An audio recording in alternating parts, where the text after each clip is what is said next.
네, 안녕하십니까. 장기표입니다. 오늘은 이 평화시장 노동자로 있으면서 여러 가지 열악한 노동 조건에 항의하면서 노동자도 그리고 또 노동자를 포함한 이 핫바리 인생, 민중도 인간답게 사는 그런 세상이 되기를 바란다는 그런 뜻에서, 바라는 뜻에서 투쟁하다가 마침내 내 죽음을 헛되이 하지 말라는 유언을 남기고 분신자결한 전태일 동지가 있습니다. 전에 지금도 그렇지만 평화시장에는 피복 제조 공장이 많이 몰려 있는 곳입니다. 그래서 그 전태일 동지가 이 분신자결한 지 50주년이 되는 날입니다. 근데 그래서 전태일 재단에서도 여러 행사를 많이 하고 또 언론에서도 또 많이 보도됩니다. 근데 저 경우에 저는 전태일 동지가 죽기 전에는 알지 못했지만 여러 가지 또 관계가 있을 만한 사연이 있습니다만 그건 생략하고, 하여튼 이 사람들은 제가 이 전태일 동지가 죽고 나서 그 뜻을 이루도록 하는데 상당히 중요한 역할을 것으로 이해하는 사람들이 많습니다. 전태일이 그러면 장기표 이렇게 연결시키는 사람이 많습니다. 그래서 그런지 최근에는 저를 어디 언론에서 소개할 때도 전태일 재단 전 이사장 장기표 이렇게 소개를 많이 하는데, 저는 그럴 일은 아니라고 생각합니다. 사실 저의 정치적인 어떤 이 정체성을 드러내는 가장 중요한 직함은 신문명정책연구원 대표입니다. 신문명정책연구원 원장이라도 되고, 그리고 한국사회민주당 대표입니다. 그런데 하여튼 전태일 재단 이사장으로 소개하는 언론이 많더라고요. 제가 그렇게 부탁한 게 그래 해달라 한 거 아닌데도 그런 식으로 많이 합니다. 그만큼 저는 전태일 동지와 관계가 많습니다. 그런데 이와 관련해서 이른바 보수 진영 사람들은 전태일이 그러면 굉장히 싫어합니다. 전태일이 그러면은 민주노총을 연상합니다. 과격한 투쟁을 연상합니다. 물론 전태일 동지의 뜻을 구현하기 위해서 지난날 과격한 투쟁을 했던 일이 있고 또 필요했습니다. 그러나 전태일이라는 사람은 본래 과격한 투쟁 선동하기 위해서 활동한 사람이 아닙니다. 그래서 내가 오늘 그래서 제가 전태일과 연결이 되면 굉장히 겉으로 말은 못하지만 속으로 싫어하는 사람이 많습니다. 우리 사회에 하여튼 이 전태일이 말만 나오면 싫어하는 사람이 굉장히 많습니다. 그런데 이 말씀을 듣는 시청자 여러분, 이 국민 여러분, 전태일이라는 사람은 싫어해야 될 그런 인물이 아닙니다. 대단한 사람입니다. 전태일이라는 사람은. 내가 몇 가지 소개를 드리면, 전태일이라는 사람은 인간을 진정으로 사랑한 사람입니다. 온몸으로 사랑한 사람입니다. 이것은 실천적으로도 그러하지만 철학적으로도 그러합니다. 전태일은 이런 말을 많이 했습니다. 많이 한 게 아니라 자기가 유언을 남긴 게 있거든요. 친구들한테 보내는 편지 형식으로 사실상 유언을 남겼는데, 그 앞부분에 어떻게 되어 있느냐 하면, 나를 모르는 나여, 나를 아는 나여, 나를 모르는 나여. 이 세상에는 전태일이 자기를 아는 사람과 모르는 사람 두 가지 아니겠습니까? 나를 아는 나여, 나를 아는 거예요, 전부 다. 또 나를 모르는 사람도 나다 이거야. 그렇게 그럴 정도로, 이거는 철학적으로 사랑이라는 것은 이 사랑하는 주체와 사랑받는 대상이 일체화되는 것이 사랑입니다. 저는 그렇게 생각합니다. 그처럼 철학적 의미에서 사랑의 개념에 딱 맞는 것을 전태일은 실천한 사람입니다. 그거 얼마나 대단한 일입니까? 그리고 전태일은 정말로 자기 이웃을 위해서, 동료 노동자를 위해서, 그리고 민중을 위해서, 인간을 위해서 자기 생명까지도 바쳤지 않습니까? 이런 사람이 어디 있겠습니까? 이게 정말 대단한 사람입니다. 그리고 또 전태일은 또 대단한 점이 있는데, 인간께 사는 세상에 대한 상을 굉장히 정확하게 갖고 있습니다. 그래서 앞부분 전태일의 인간에 대한 무한한 사랑, 그리고 또 이 전태일은 이 사랑을 실천했습니다. 결단을 했어요. 사랑, 결단, 그리고 자기의 모든 것을 바치는 희생. 나는 이것을 전태일 정신이라고 말하고 싶습니다. 사랑, 결단, 행동하는 거예요. 그리고 희생. 이 사랑의 정신인데, 전태일 정신이라 할 수 있는데, 그런데 전태일이 사상이 중요합니다. 사상을 뭐라고 말할 수 있느냐면, 모든 사람은 진짜 평등하다 이거야. 전태일이가 정말로 노동자들에게 가장 기여한 것은, 내 죽음을 헛되이 말고 단결해서 투쟁해서 임금도 인상하고 노동시간도 단축하라, 이거를 말하자면 할 수 있는 그런 어떤 그 계기를 만들어 준 데서 기여한 것보다 가장 내가 볼 때 기여한 것은 뭐냐, 노동자로 사는 것이 절대로 부끄러운 존재가 아니다 이거야. 노동자로 사는 게 부끄러운 존재가 아니다. 이거를 가질 수 있도록 했습니다. 인간에 있어서요, 가장 중요한 게 뭐냐, 자존입니다. 자존. 자기를 존경하는 마음. 이게 가장 중요합니다. 이 위대한 사상가들도 다 자존감, 자존심이 아니고,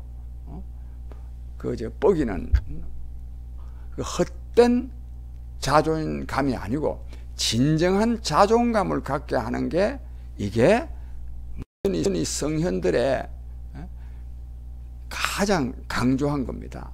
자존감이 있어야 됩니다. 전태일이는 노동자로 있는 그가 굉장히 당당하도록, 그래서 우리 노동자들이 전혀 부끄러움을 갖고 있지 않잖아요. 이게 또 어디까지 번져가느냐면, 농민들한테는 물론이고, 심지어는 빈민들한테도, 옛날에 이제 빈민운동 하는 게 있거든요. 빈민들한테도 자존감을 갖게 해줬습니다. 나는 이것이 전태일이가 가장 기여한 거라고 생각합니다. 그러니까 근데 그 꼭 노동자나 농민이나 빈민만이 아니라 인간 누구나가, 이게 사실 석가가 말한 천상천하 유아 독존입니다. 석가가요, 가장 가르치고 싶은 것이 뭐냐, 천상천하에는 모든 것은 다 스스로 존엄한 존재다 이거야. 이게 또 실존주의 철학입니다.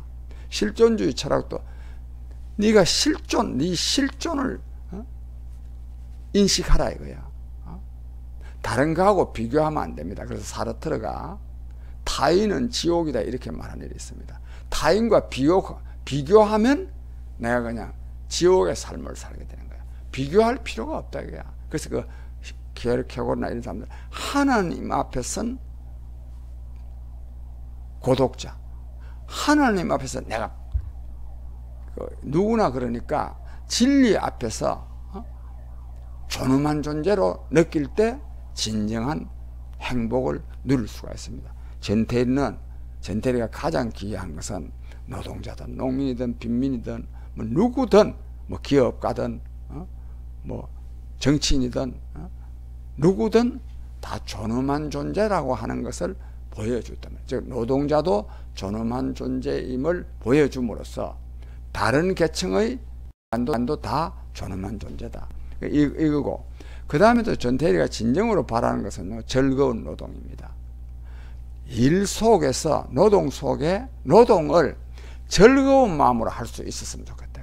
그래서 전태일은 모범 기업체 설립도 하려고 그랬습니다. 그래서 그 기업체에서 일하는 노동자들은 전부 다 즐겁게 살 수 있도록 이런 생각을 많이 갖고 있습니다. 이것이 전태일 사상입니다.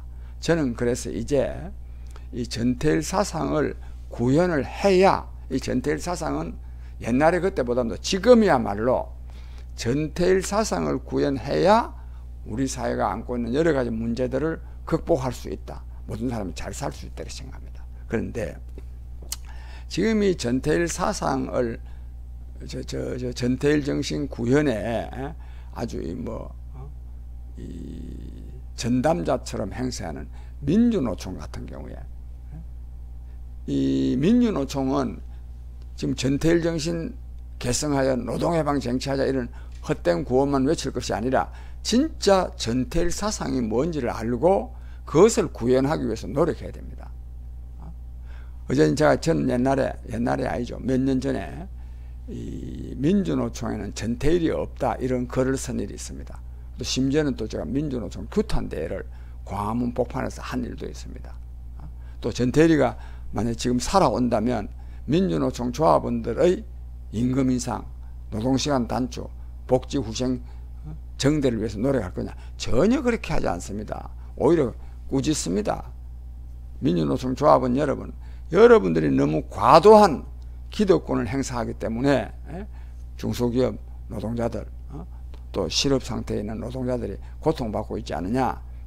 좀 집단 이기주의를 관철하지 마라. 이렇게 말할 거예요.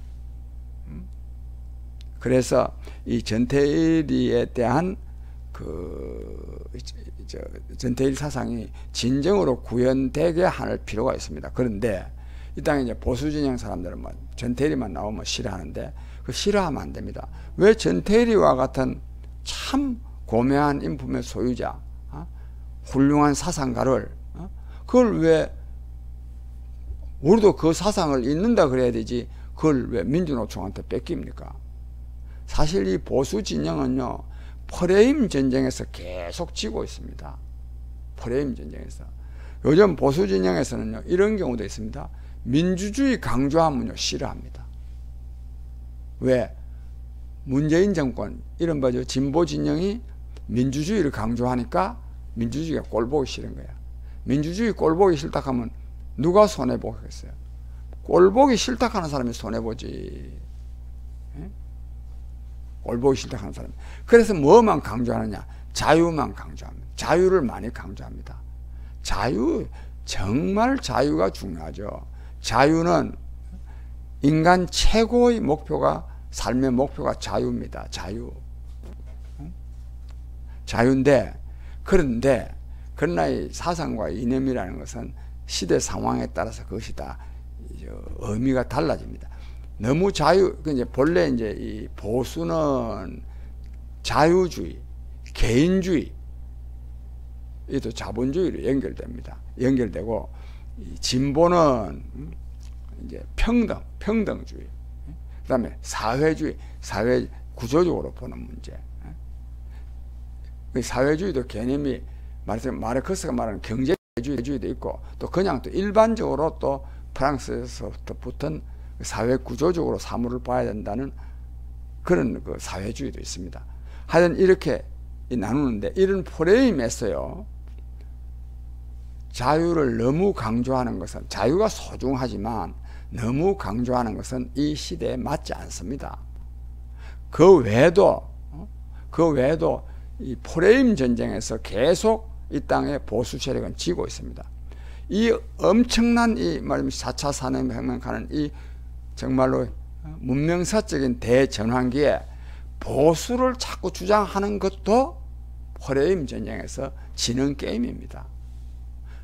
혁명적 진보를 해야 될 상황 아닙니까? 그런데 계속 보수 우파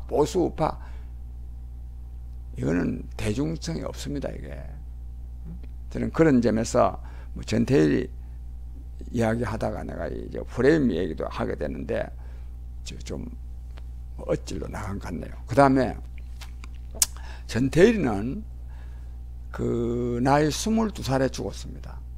그런데도 또 공부라고는 초등학교 과정 4년, 그것도 뭐 나이 먹어가지고 뭐 다니는 동 많은 동 4년이고, 또 이 고등공민학교, 청옥 고등공민학교인데 거기에 그 1년 정도 중학교 과정입니다. 중학교 과정 제대로 다니지도 못했어요.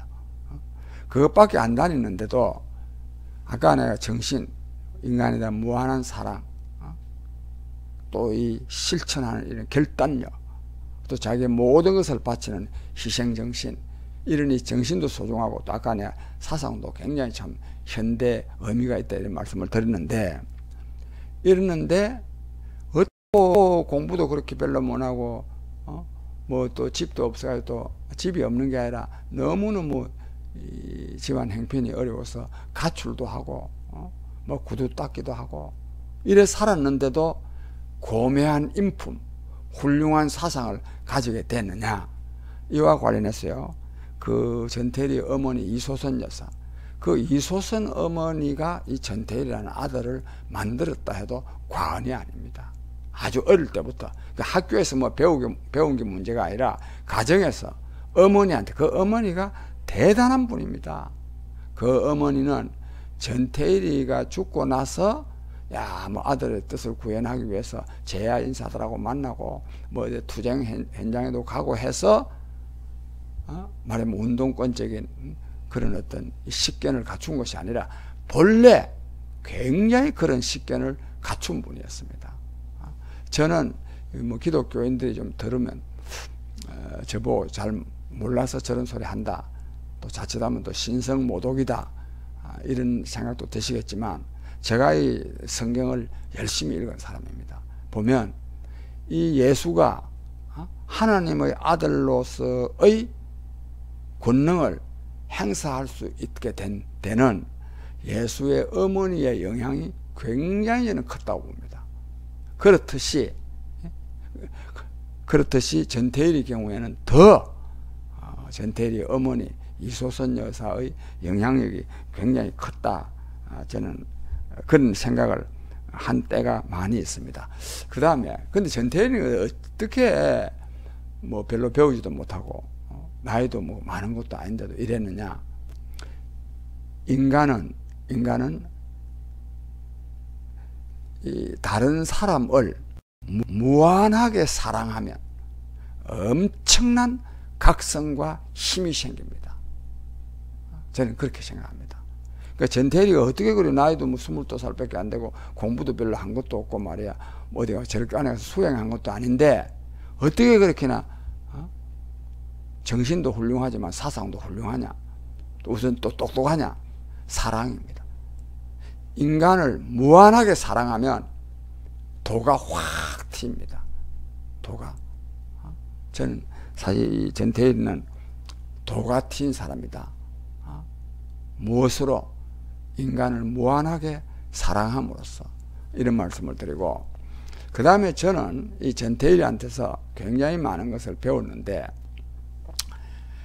제가 이 전태일이나 이소선 어머니의 그 삶과 죽음에 대해서 이렇게 정리한 바가 있습니다. 고난에 찬 삶을 통해서 무한한 사랑을 얻고, 무한한 사랑의 헌신적 실천을 통해서 지혜를 얻고, 그 사랑, 그 지혜로 해방된 삶을 얻었다. 이렇게 제가 정리를 했습니다. 즉 고난에 찬 많은, 자기를 포함해서 많은 사람들이 고생하는 것을 보면서 저러면 안 된다, 저렇게 살아서 되겠나, 지금 인간을 진짜 사랑하는 마음을 갖게 됐다. 무한한 사랑을, 이 무한한 사랑을 헌신적으로 실천하는 과정에서 여러 가지 사회를 보는 안목이 생긴 겁니다. 지혜가 생긴 겁니다. 그런데 이 사랑과 이 지혜를 통해서 사회도 말하자면 발전시키고, 또 인간답게 또 아름답게 만드는 역할도 하지만, 자기 자신의 해방된 삶을, 진정한 자유, 기쁨을 누리는 삶을 얻습니다. 그래서 전태일은 고생 많이 했지만 굉장히 밝은 삶을 살았습니다. 어제 뭐 그래서 동료들과 야유회에 나가도 뭐 춤도 옛날에 만보춤이라고 아주 춤도 재미있게 추고 또 말재주도 말도 잘하고 명랑하게 살았어요. 이소선 어머니도 마찬가지입니다. 엄청나게 고생했습니다. 징역을 3번이나 살고 징역 살은 거 그 사이 아무것도 아닙니다. 그냥 경찰들 뭐 막 무차별적으로 연행돼 가는 과정에서 두들겨 맞고 뭐 온갖 그런 고생을 하면서도 굉장히 이분도 밝았습니다. 그러니까 기쁨에 충만해서 사는 겁니다. 저는 그래서 우리가 이 전태일 50주기를 맞이해서 말하면 이웃에 대한 무한한 이웃을 사랑해야 돼. 거기서 우리가 지혜를 얻어야 돼. 누구를 위해서? 남을 위해서가 아니라 사회를 위해서만이 아니라 자기 자신의 인간다운 삶과 행복한 삶을 위해서 저는 이 전태일 50주기를 맞이해서 이런 말씀을 드리고 싶습니다. 하여튼 이 전태일이라는 사람은 정말 참 대단한 사람입니다. 전태일이가 자기가 뭡니까? 한동안 69년도에 마음의 정리를 하려고 삼각산 그 수도원에 갔던 일이 있습니다. 돌아와가지고 돌아오면서 나는 돌아가야 한다 이런 결단의 심경을 남긴 바가 있습니다. 이 결단을 두고 얼마나 오랜 시간 망설이고 괴로워했던가. 지금 이 시각 나는 완전에 가까운 결단을 내렸다. 나는 돌아가야 한다. 꼭 돌아가야 한다. 불쌍한 내 형제의 곁으로, 내 마음의 고향으로, 내 이상의 전부인 평화시장의 어린 동심 곁으로. 이렇게 이건데 시 같죠? 이게 진심으로 자기가 한 말입니다. 생을 두고 맹세한 내가 그 많은 시간과 공상 속에서 내가 돌보지 아니하면 아니 될 나약한 생명체들, 그 평화시장이라는 어린 시다들을 그렇게 생각한 겁니다. 그래서 나를 버리고 나를 죽이고 가마. 잠깐만 조금만 참고 견디어라. 너희들의 곁을 떠나지 않기 위하여 나약한 나를 다 바치마. 너희들은 내 마음의 고향이로다. 돌아간다. 무고한 생명체들이 시들어가고 있는 지금 한 방울의 이슬이 되기 위하여 몸부림치오니 하나님 자비와 긍휼을 베풀어 주시옵소서. 이런 이 말하자면 평화시장 노동자들을 위해서 자기가 결단하겠다는 이런 글도 이렇게 남겼습니다. 그 정도로 정말 인간을 무한하게 사랑함으로써 이 자기 자신, 사회도 발전시키고 또 자기 자신의 해방된 삶도 얻었다. 저는 이렇게 봅니다. 그래서 이 시청자 여러분께서 뭐 전태일 동지에 대한 또 거부 반응을 갖고 있는 분도 많이 계실 텐데 전태일이라는 사람은 그런 사람이 아니다 하는 이런 말씀을 드리면서 아무쪼록 우리가 말 맞이해서 이 전태일의 무한한 사랑, 이 지혜를 우리가 한번 되새겨보는 그런 시간이 되기를 바랍니다. 감사합니다.